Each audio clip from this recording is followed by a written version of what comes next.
En la vastedad helada de Siberia, donde los inviernos parecen no terminar jamás y el viento corta como cuchillas invisibles, nació un niño destinado a ser leyenda.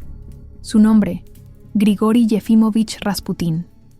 El año era 1869, y el pueblo de Pokrovskoye, a orillas del río Tura, era poco más que un conjunto de chozas cubiertas de escarcha. Allí, la vida se medía por la dureza del suelo, la voluntad de los dioses y la implacable rutina de la miseria campesina. Rasputín vino al mundo en una familia analfabeta, profundamente religiosa, marcada por la superstición y la violencia cotidiana. Su padre, Yefim, trabajaba como carretero para el Estado, transportando mercancías y documentos por los caminos congelados del imperio. A pesar de su empleo relativamente estable, la pobreza era una constante. La infancia de Grigori fue como la de muchos en su región: trabajo duro, rezos interminables y el temor siempre presente a la muerte temprana. Desde pequeño, algo en él resultaba inquietante. Tenía una mirada penetrante, una especie de aura que incomodaba tanto a vecinos como a familiares. Se decía que poseía un don, la capacidad de ver más allá de lo evidente. Algunos lo consideraban poseído, otros tocado por Dios. A los 18 años, tras una serie de crisis personales y espirituales, Rasputín tuvo una visión. Afirmó haber visto a la Virgen María, envuelta en una luz blanca que le hablaba directamente al alma. Fue ese su punto de inflexión. Lo que para otros era locura, para él fue una epifanía. Abandonó su hogar, su esposa y sus hijos. Sí, ya estaba casado, para convertirse en Stranik, un peregrino sagrado. Se echó a los caminos, sin destino, buscando el rostro de Dios en los rincones más oscuros de Rusia. En sus largas travesías, entró en contacto con sectas religiosas al margen de la ortodoxia oficial. La más polémica de ellas, los Joetelisti, un grupo de flagelantes que creían en la expiación a través del dolor, la autopenitencia y el éxtasis espiritual por medio de prácticas sexuales ritualizadas. Aunque Rasputín siempre negó su pertenencia formal, las coincidencias entre sus enseñanzas y las de estos grupos fueron demasiado evidentes para pasarlas por alto. Durante años vagó de monasterio en monasterio, predicando una fe propia, improvisada, mística, profundamente emocional. No hablaba como un sacerdote, ni como un sabio. Hablaba como un hombre tocado por una fuerza invisible, a veces sereno, a veces arrebatado. Su voz, grave, hipnótica, y sus ojos intensos generaban una atracción extraña. O lo amabas o lo odiabas. Pero nunca pasaba desapercibido. La Siberia profunda, con sus cielos grises y su aislamiento brutal, fue el crisol en el que se forjó el alma de Rasputín. Un alma en conflicto constante entre la carne y el espíritu, entre la oscuridad y la iluminación. Y así, con el cuerpo cubierto de polvo de caminos y la mente envuelta en visiones, emprendió el largo viaje que lo llevaría al centro del poder imperial ruso, donde su nombre resonaría como una maldición y un milagro al mismo tiempo. A comienzos del siglo XX, Rusia era un imperio inmenso y convulso, donde la aristocracia vivía rodeada de lujos, mientras el pueblo se hundía en la miseria. En ese escenario desigual, San Petersburgo se erguía como la joya de los zares, una ciudad de palacios brillantes, iglesias doradas y secretos que se susurraban entre salones iluminados por candelabros de cristal. Fue allí, en 1903, donde Grigori Rasputín hizo su entrada. Llegó como un desconocido, un peregrino andrajoso, con las botas gastadas por el lodo siberiano y una barba enmarañada que contrastaba con los refinados bigotes de la nobleza.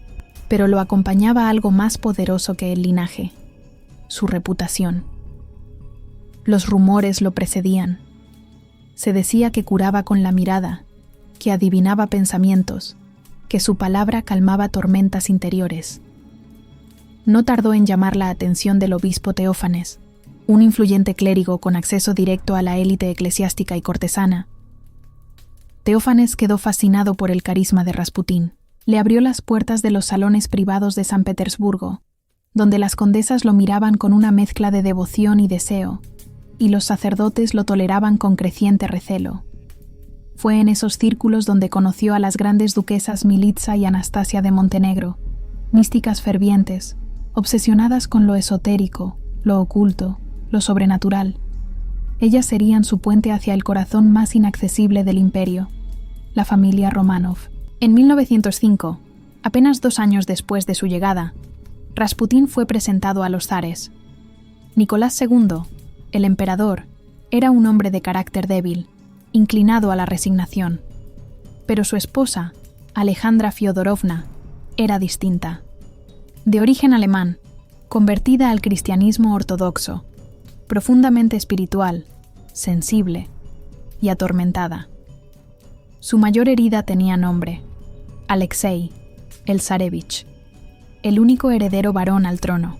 El niño sufría de hemofilia, una enfermedad incurable en la época, que lo hacía sangrar de forma interna ante el más mínimo golpe. Cada crisis ponía en riesgo su vida. Cada hemorragia era una cuenta atrás hacia el abismo. Fue en una de esas noches desesperadas cuando Rasputín entró en acción. Nadie sabe con certeza qué hizo. Algunos dicen que rezó, otros que hipnotizó al niño, otros que simplemente le habló en voz baja, con una ternura fuera de lo común. Lo que sí se sabe es que la hemorragia cesó. El niño durmió. La zarina, presa del miedo y la esperanza, vio en aquel hombre a un emisario de Dios. Desde ese momento, su fe en Rasputín fue total, absoluta, irracional. La corte, sin embargo, no compartía ese entusiasmo. Mientras Alejandra hablaba de milagros, los ministros veían a un vagabundo con olor a establo ocupando el lugar de médicos y consejeros. Pero la voluntad de la zarina era inquebrantable. «Grigori es el único que puede salvar a mi hijo», decía. Y así, el campesino de Pokrovskoye pasó de vagar por los caminos a convertirse en un visitante habitual del palacio de Alejandro, donde su sola presencia se volvió indispensable. Lo llamaban el monje loco, aunque no era ni monje ni oficialmente clérigo. Lo espiaban, lo murmuraban, lo temían. Pero nada de eso importaba, porque su poder no venía del trono, sino del alma torturada de una madre. Mientras Europa avanzaba hacia una nueva era y Rusia tambaleaba al borde del abismo, Rasputín se consolidaba como una figura cada vez más presente y más temida. Ya no era solo el sanador del zarevich, ni el guía espiritual de la zarina. Poco a poco, comenzó a convertirse en algo más profundo y peligroso. Una sombra tras el trono. Desde el año 1907 en adelante, Rasputín mantenía una comunicación casi diaria con Alejandra. No eran simples mensajes de cortesía o plegarias religiosas, eran instrucciones, consejos políticos, advertencias. «Dios guía mis palabras», decía, y Alejandra, aislada en el palacio, con un imperio desmoronándose a sus pies, lo escuchaba con una devoción rayana en la sumisión. La influencia de Rasputín fue creciendo a medida que el Estado se debilitaba. Las decisiones del zar eran cada vez más erráticas, y muchas de ellas, aunque se negaba a admitirlo públicamente, llevaban la marca del místico siberiano. Los círculos de poder comenzaron a sentirlo. Entre 1910 y 1914, una serie de nombramientos y destituciones sorprendieron incluso a los veteranos de la burocracia imperial. Ministros cesados sin razón aparente, obispos promovidos por sus vínculos con Rasputín, generales que caían en desgracia tras enfrentarse a él. La política rusa empezó a girar en torno a un eje invisible, y muchos lo comprendieron demasiado tarde. Uno de los episodios más notorios fue la caída de Piotr Stolypin, el poderoso primer ministro que intentó modernizar Rusia y frenar la corrupción en la corte. En 1911, tras una intensa campaña de desprestigio promovida, entre otros, por los aliados de Rasputín, Stolypin fue asesinado en Kiev. Aunque oficialmente el crimen fue atribuido a un radical revolucionario, muchos sospecharon que el atentado había sido tolerado, o incluso promovido, desde dentro del propio régimen. Alejandra, mientras tanto, lloró su muerte, pero mantuvo intacta su confianza en Rasputín. Durante la Gran Guerra, esta influencia se volvió aún más letal.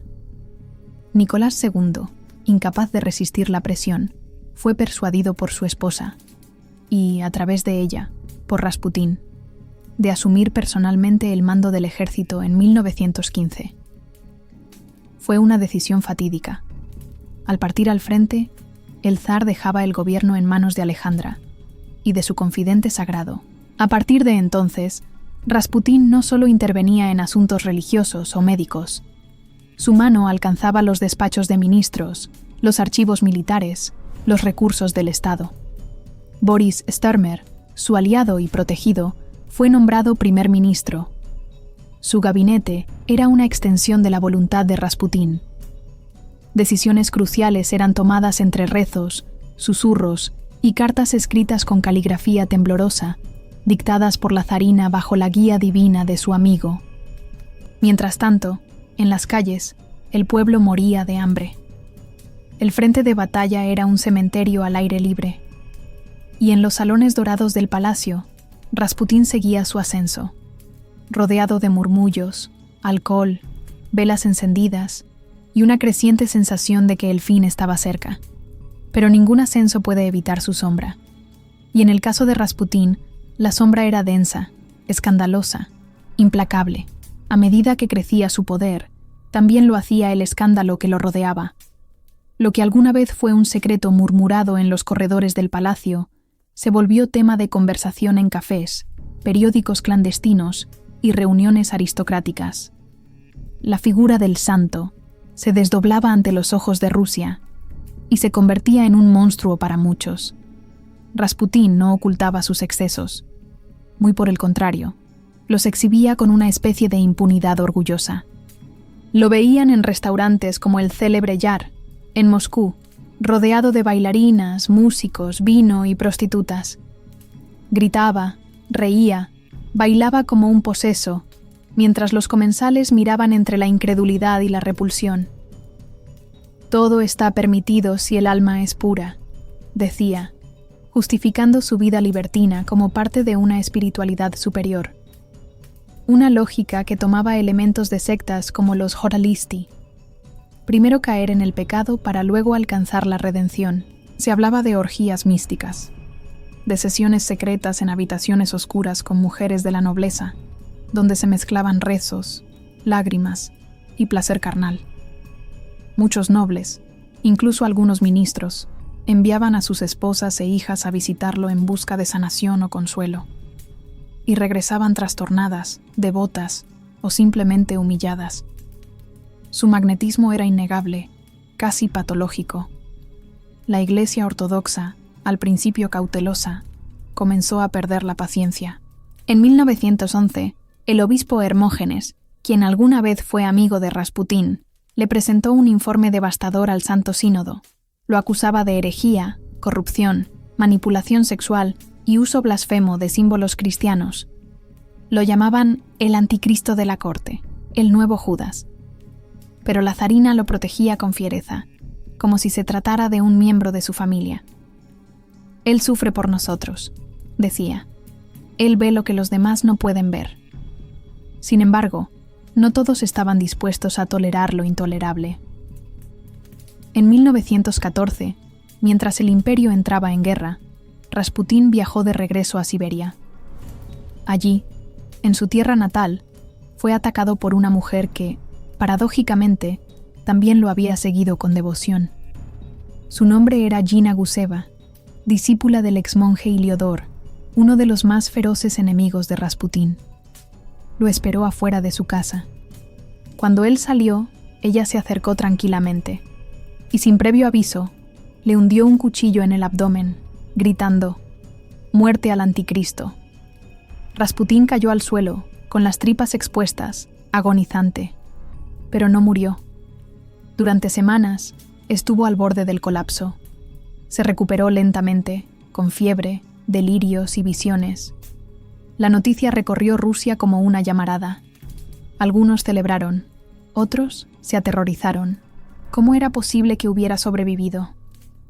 Para sus seguidores fue una prueba irrefutable. Era un elegido, un ser inmortal. Para sus enemigos, Era una señal de advertencia. Si no se le destruía por completo, seguiría extendiendo su veneno hasta el corazón mismo del imperio. Y así, el mito de Rasputín crecía, cada vez más oscuro, más turbio, más invencible. Con el imperio ruso desgarrado por la guerra y la moral nacional al borde del colapso, Rasputín no se retiró. Al contrario, se aferró con más fuerza al corazón del poder.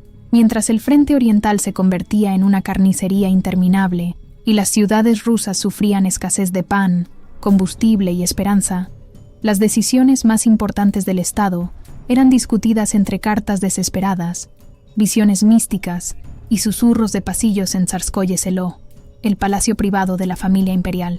En diciembre de 1916, Rasputín le escribió a Alejandra una carta diferente a todas. Su tono, aunque aún enigmático, era sombrío, casi resignado. Le advertía que sentía que la muerte se acercaba, que había enemigos a su alrededor. Pero dejaba también una profecía clara y escalofriante. Si yo muero por causa de simples bandidos, tú y tus hijos no sufrirán. Pero si soy asesinado por nobles, por manos de la aristocracia, entonces, tu familia no sobrevivirá más de 2 años. Rusia caerá. Era más que una advertencia. Era una sentencia. Y los nobles, hartos del caos y convencidos de que el monje loco era el cáncer de la monarquía, comenzaron a tramar lo que sería su acto final.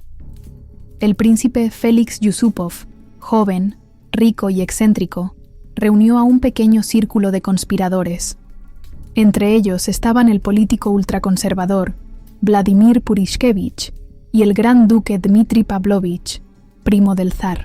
Ellos, miembros de la aristocracia, decidieron lo que ni el pueblo ni el ejército habían podido lograr: eliminar a Rasputín. No por justicia, no por compasión. Lo harían para salvar su clase, sus privilegios, su mundo. Y así, mientras la nieve cubría los canales de Petrogrado y los campesinos ardían de rabia en las calles, se planeó el asesinato de un hombre que había desafiado a todos los poderes de su tiempo. La noche del 16 al 17 de diciembre de 1916, el viento helado recorría las calles de Petrogrado, mientras el Palacio Yusupov, una de las residencias más lujosas del imperio, se preparaba para acoger el acto final de una tragedia que ya parecía escrita. Rasputín fue invitado bajo el pretexto de conocer a la esposa del príncipe Félix Yusupov, quien, según le dijeron, deseaba recibir su bendición personal.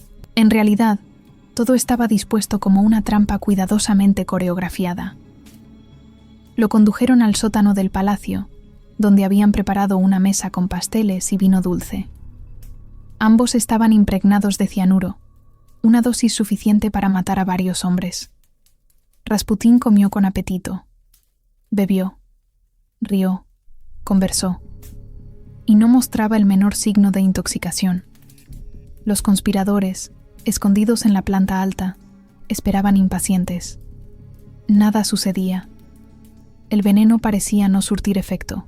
Pasadas las horas, el príncipe Yusupov, cada vez más nervioso, bajó nuevamente con un revólver escondido.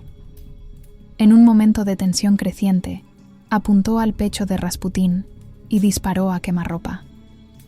El cuerpo cayó. Félix subió corriendo las escaleras, temblando, afirmando que todo había terminado. Pero no era así. Minutos después, al regresar para asegurarse, encontró la escena imposible. Rasputín aún vivía. Se levantó tambaleándose, con la sangre empapándole la túnica, y en silencio, cruzó la sala y subió por las escaleras que llevaban al jardín. Félix gritó. Rasputín, herido, salió al patio nevado, intentando escapar. Allí, Vladimir Purishkevich lo esperaba con su arma. Le disparó 2 veces más, una de ellas en la espalda. Rasputín cayó de nuevo, pero su cuerpo aún se movía. A golpes, lo remataron entre varios hombres. Luego lo envolvieron en una alfombra, lo ataron con cadenas y lo arrojaron al río Nevá, cuyas aguas negras estaban parcialmente congeladas por el invierno. Días más tarde, el cuerpo fue hallado. La autopsia reveló algo que aún hoy alimenta la leyenda. Había agua en sus pulmones. Eso significaba que Rasputín no murió ni por el veneno, ni por los disparos, ni por los golpes, sino ahogado. Aún con el cráneo fracturado y el pecho perforado, había seguido respirando bajo el hielo. La noticia de su muerte sacudió a Rusia como un trueno. La zarina Alejandra, devastada, no dudó. Mandó arrestar a los involucrados, pero Nicolás, temeroso de una revuelta aristocrática, solo exilió a Yusupov a Crimea. Rasputín fue enterrado en el parque de Tsarskoye Seló, en un ataúd sellado, con un ícono bendecido por la propia zarina. Pero algo se había quebrado esa noche, y no era solo un cuerpo. Era la última conexión entre el trono y la ilusión de invulnerabilidad. Tras la muerte de Rasputín, una nube de silencio y duelo cubrió el palacio de Tsarskoye Seló. Alejandra Fiodorovna, en un estado de negación febril, se aferró con más fuerza a las últimas palabras del místico. Ordenó su entierro en un rincón del Parque Imperial, cerca del lugar donde jugaba el zarévich Alexei, como si incluso en la muerte, Rasputín pudiera seguir protegiéndolo. A su lado, en el ataúd, fue colocado un ícono ortodoxo bendecido por la zarina, y una carta que ella misma escribió, plegada entre sus manos. En ella, no solo se le agradecía por haber salvado tantas veces a su hijo, sino que se le suplicaba que intercediera por ellos desde el más allá. Alejandra no solo lo consideraba un guía espiritual, lo consideraba esencial para la supervivencia de la familia imperial. Creía, como muchos aún en la corte, que su asesinato no era solo un crimen, sino una profanación con consecuencias impredecibles. Y esas consecuencias no tardaron en manifestarse. Menos de 3 meses después, en febrero de 1917, estalló la revolución. Multitudes hartas de la guerra, del hambre, del desempleo y de la arrogancia imperial salieron a las calles de Petrogrado. La policía fue superada. Los soldados comenzaron a desertar. La Duma exigió cambios inmediatos. Nicolás II, aún en el frente, recibió telegramas cada vez más desesperados de su capital. Pero ya era demasiado tarde. El 15 de marzo, Nicolás abdicó. Lo hizo por él, y también por su hijo enfermo. Así se extinguía más de 3 siglos de la dinastía Romanov. La profecía de Rasputín se cumplía al pie de la letra. La familia imperial fue arrestada, primero confinada en su propio palacio, y luego trasladada a Tobolsk, en Siberia. Allí, durante meses, vivieron bajo vigilancia constante, sin contacto con el mundo exterior, con la tensión creciendo día a día. En julio de 1918, ya con el poder en manos de los bolcheviques, los Romanov fueron trasladados por última vez a la casa Ipatiev, en Ekaterimburgo. Y allí, en una madrugada oscura y sin juicio previo, fueron ejecutados. Nicolás, Alejandra, sus 5 hijos y sus últimos sirvientes, a sangre fría, a quemarropa. Pero incluso muerto, Rasputín seguía siendo una amenaza simbólica. Cuando las tropas revolucionarias se acercaron a Tsarskoye Seló, desenterraron su cadáver, lo rociaron con gasolina y lo quemaron en un bosque cercano. Según algunos relatos, mientras el cuerpo ardía, se levantó repentinamente, como si aún tratara de escapar de su destino. Los médicos atribuyeron el movimiento a la contracción natural de los músculos por el calor. Pero los presentes no olvidaron lo que vieron. Era como si incluso el fuego se negara a tragárselo por completo. Años después de su muerte, cuando los imperios habían caído y los vientos de la revolución barrían los últimos vestigios de la Rusia zarista, el nombre de Rasputín no desapareció. Al contrario, se volvió mito. Un fantasma que no descansaba, que seguía arrastrando su silueta por los márgenes de la historia, envuelto en supersticiones, secretos y obscenidad. Uno de los relatos más extravagantes, y también uno de los más persistentes, giraba en torno a una parte de su cuerpo, su falo. Según una leyenda urbana que se difundió con rapidez entre emigrados rusos, soldados franceses y curiosos europeos, el pene de Rasputín fue rescatado por una de sus seguidoras tras la cremación de su cadáver. Supuestamente conservado en formol, habría sido venerado como un objeto de poder por un grupo de mujeres en París. Años más tarde, surgió la versión de que ese mismo órgano se encontraba en un museo erótico de San Petersburgo, donde se exhibía como reliquia de una masculinidad casi mágica, símbolo de su leyenda sexual, de su influencia sobre la corte y de los rituales oscuros que lo rodeaban. ¿Es cierto? ¿O simplemente otra capa de mito construida por una Rusia fascinada por su propia decadencia? Nadie lo puede afirmar con certeza. Lo que es real es que su imagen nunca desapareció, en parte por las pruebas que no quedaron. Tras la Revolución de 1917, los archivos de la Ojrana, la policía secreta imperial, fueron destruidos o sellados. Esos documentos contenían información detallada sobre las actividades, movimientos y contactos de Rasputín. Se hablaba incluso de correspondencia interceptada que sugería posibles vínculos con agentes alemanes durante la guerra. Algunos creyeron que era un espía, o al menos un instrumento inconsciente del enemigo. Otros afirmaban que su lealtad no era hacia ninguna nación, sino hacia un poder más profundo, más primitivo, más espiritual. Las teorías se multiplicaron. ¿Fue un espía alemán infiltrado? ¿Un agente doble? ¿Un profeta verdadero al que nadie quiso entender? ¿O simplemente un oportunista carismático que supo trepar hasta la cima en uno de los momentos más vulnerables de la historia rusa? Lo único cierto es esto: Rasputín murió. Los Románov murieron. El imperio desapareció. Pero su historia permanece, vibrando en las paredes de palacios que ya no existen, en cartas rescatadas de incendios, en fotografías ajadas por el tiempo. Y sobre todo, en la memoria colectiva de una nación que aún no ha terminado de exorcizar sus propios fantasmas.